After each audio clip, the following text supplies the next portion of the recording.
Rise and grind. I want to talk to y'all about something. How many of y'all go through problems in life?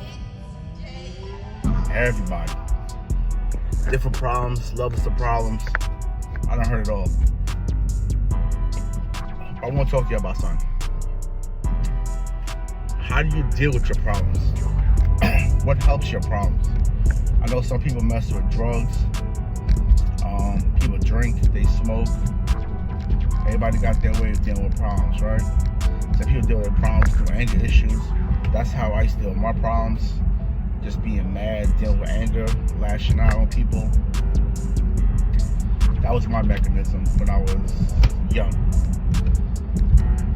Sometimes when you deal with problems a certain way, it causes another problem. Every action has a reaction, right?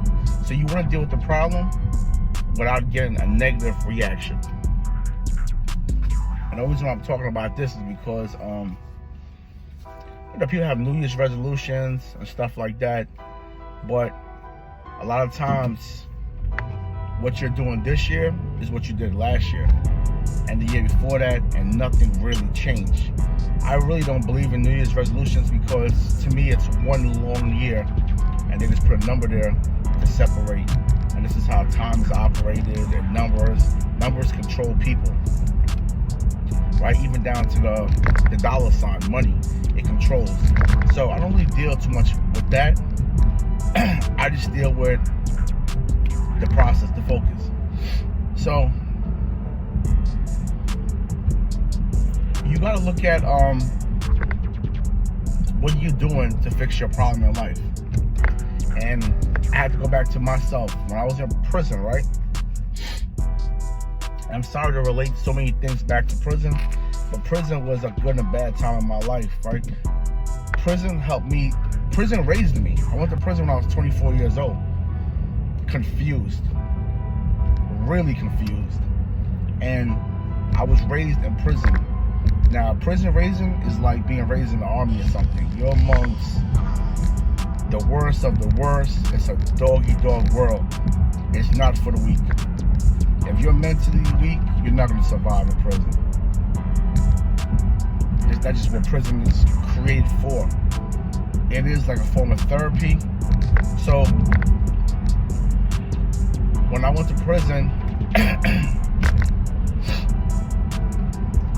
I had to get mentally prepared, mentally stable, and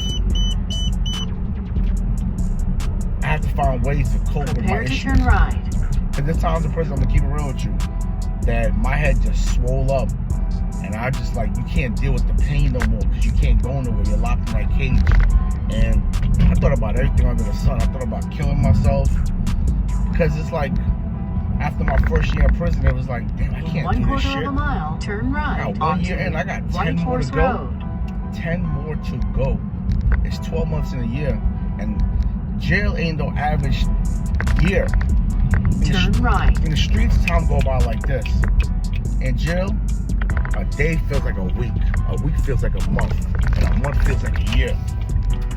It's different, real different. I'm sorry, I'm getting cold. I'm getting sick.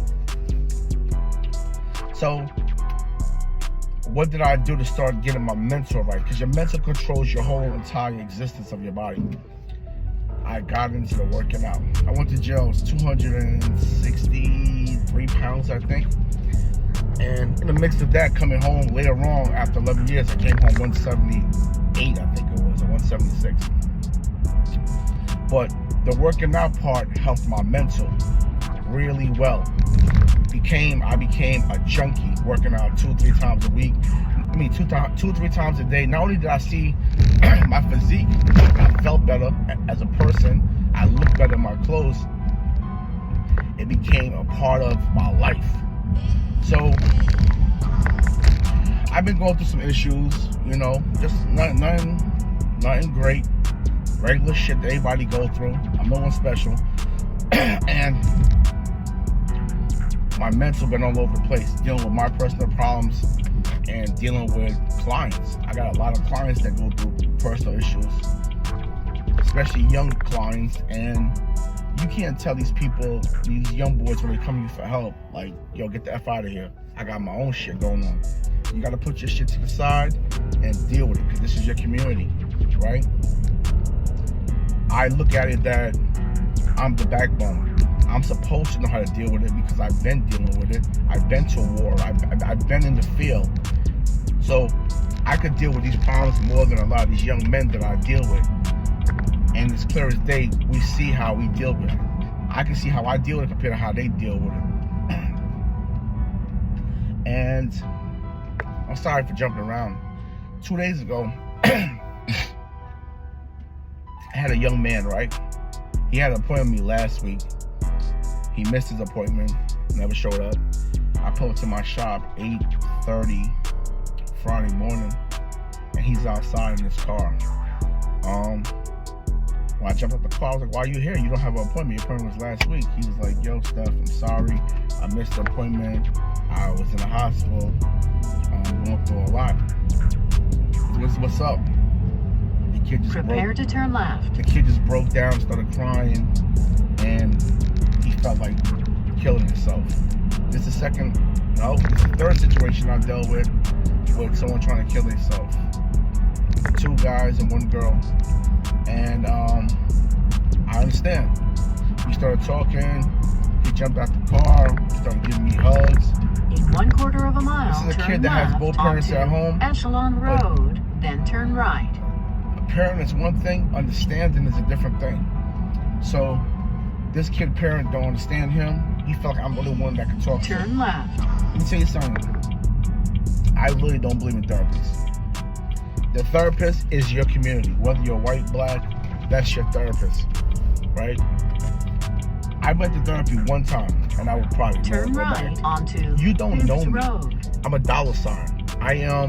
I'm a business to you. My therapy is my clients. We talk, we build. These are the people that I've been cutting for a long period of time, and we feel comfortable talking to each other. You know? I'd rather talk to someone that actually knows me and can give me genuine advice than bullshit me or put a $sign on my head to bullshit me. So follow the arrow on the display. I ain't telling the kid to go see a therapist. I am the therapist. Started talking to the kid. He came back. You've reached your He destination came back area. later on, and we had a conversation. I'm not going too much in depth about the conversation, but I was able to help him as much as I can, right? Because sometimes people just need a shoulder to cry on and someone to talk to. And I could see he was overwhelmed. He just kept on crying and hugging me and crying and hugging me, right? This is the stuff that we go through in life. We're human beings, right? Every one of us is capable of killing, lying, crying, right? I don't look at no one as being better than the next person. We're all human beings. We all got some shit with us. It's just how we deal with our situations. So, back to me, right? I had to figure out what kept me alive for so many years, that kept me surviving. And what kept me surviving, like I said, kept my mental right, was the gym. So I have a gym in my crib. I have a nice home gym. It's cool, but I've been working out in the gym too long in my house, and due to my situation that I was going through, I was out the house for like a month and a half. I wasn't living at home. I was living in a hotel. I just went back home. So I had to recreate my life to still live, still run a business, still be able to, deal with my kids when they needed me, and deal with these clients and their situations, and still take care of my, myself, my health and everything. So I signed up for the gym, and I fell in love with the gym again, to the point that I became a gym rat. And the gym is what really helps me. I had to bring it back to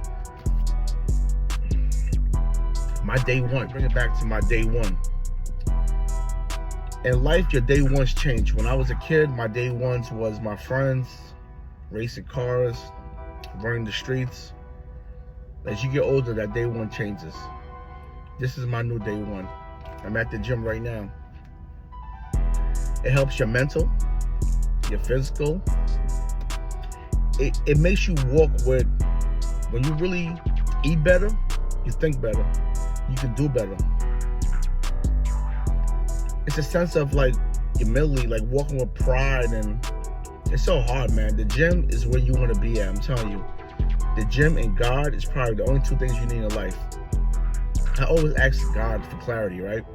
And even when I'm being put in certain bad situations, I don't look at it being bad. I look at it as, this was God. He tested me. He put me in this situation to show me what I'm doing wrong, who this person really is. And sometimes we look at everything as being bad, it's not bad. Even down to, there's a saying, right? If you want to know how someone feels about you, get them mad. Because they're going to tell you their true colors. It's a true fact. Get them mad. And that's what I feel. I feel like when you help someone, if they cross you, take that shit as a blessing. God opened an eye for you to see something. He probably been giving you signs, and you wasn't taking the signs in. And then that person say something or do something, you be like, wow.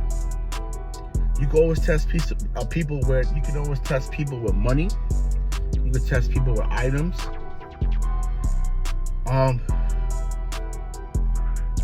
There's just so many things you can test people with, man. And people need to be tested to see if that person is the right person in your life, or did that person make a mistake? Because sometimes people will say things and do things that they regret later on, right? I had a girlfriend when I was like, I think like 15, 16, and I swore up and down I was gonna marry this girl. And every day after school, we used to go to my house, me, her, my friends. I lived like right across the street from the school. So my house was like the lunch house. And one day it was snowing. No one came. I went home, and a girl named Tiffany came over too. She was living like in Brooklyn. If none of y'all know the difference between Brooklyn and Queens, it's about a good, almost an hour away from each other. So no one really wanted to hang out in school. They come to my house, and we wasn't inside the house. We was in my patio in front of the house, and we were just chilling there. My ex-girlfriend came, and she see me and Tiffany, and she swore up and down that I cheated on her with Tiffany. Never cheated on her with Tiffany. I want to say about 3 years later, I ran into her, and she started crying and apologizing to me because she found out later on the truth. Now we out of school, like we done moved on, we're adults now. And she ran to me and she says, wow, I messed something good up, because I thought I was gonna marry this girl, spend the rest of my life with her. And I actually ended up in a crazy home messing with that, because it got so crazy for me. I lashed out and beat up her new boyfriend and all type of crazy stuff. I ended up in a crazy home. That's a different story. But she kept on apologizing because she messed up. She didn't believe me. And that's going to carry on with her the rest of her life, because you never know. So sometimes in life, a person could make a mistake and say and do something that they super regret. And that person might still be a good person in your life. It's just that they made a mistake at that time. If you give them a second chance, they might do 100 times better, because it was a blessing to even get you back in their life. Some people don't get second chances. Me personally, I'm really not a second chance person. It all depends on who you are in the situation. And even if I give you a second chance, I'm still looking at you with a third, fourth, or fifth eye, because I can't afford for you to hurt me again. I learned how to really love myself and care about myself and protect myself, because people are evil. When you speak about evil, some of y'all might think this is weird. You live amongst the devils. There's spirits around us. And if you know a little bit about that, spirits could jump into people's bodies, right? demons jump into people's bodies. And this is why people protect themselves. When you have a connection with God, He's going to protect you. You see, some people walk around with sage. I used to do it in my barbershop. I used to put sage in my barbershop every morning. This stuff is real. You know? And there's so much people that I look at and I see that stuff in. Someone told me that I cut her son. She could see like dead people. She could see like witches and stuff like that. I think I'm paraphrasing it. And I had like demons walking with me once upon a time in my life. You know? But you gotta be able to clear that out. And listen for the signs in life. God, you can't talk to God directly. God is sending people to you. So if I'm going through something right now, God will send a missile to me. Someone might just come and talk to me about something positive. I'm like, damn, I really needed that. A simple text, yo, bro, how you doing? I was just thinking about you. That person might be in the verge of killing themselves. There's times I spoke up people's name and they will send a text message.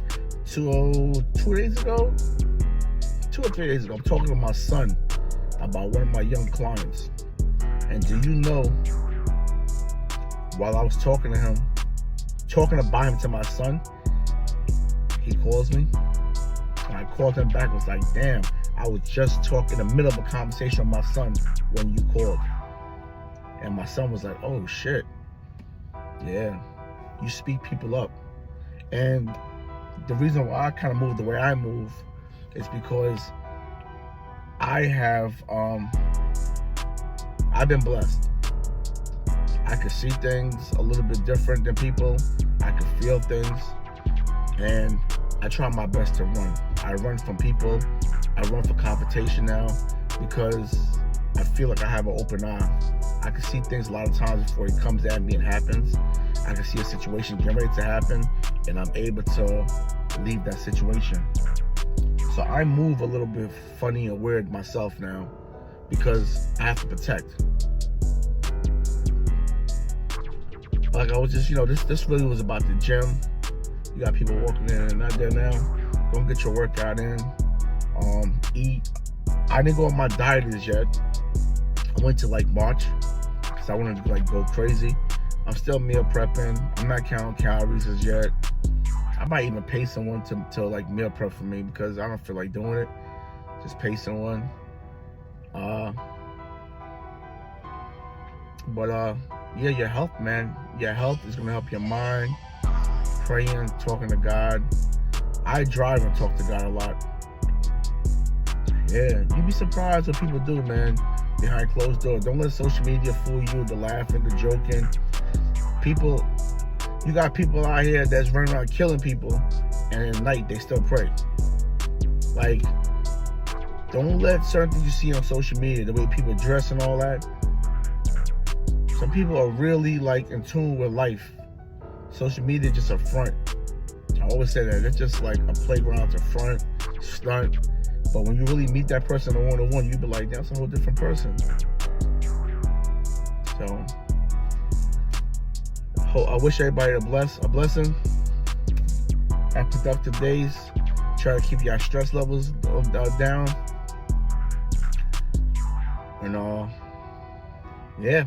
Somebody texted me today. They said the first question you need to ask him is, how is he still looking ageless? Timeless black man. You're not aging, brother. What's the recipe? Give me some advice. I give you the recipe. All right. It starts with a little melanin. All right. That don't hurt. Yeah. And then keep it 100 with you. I don't be drinking and smoking all day long.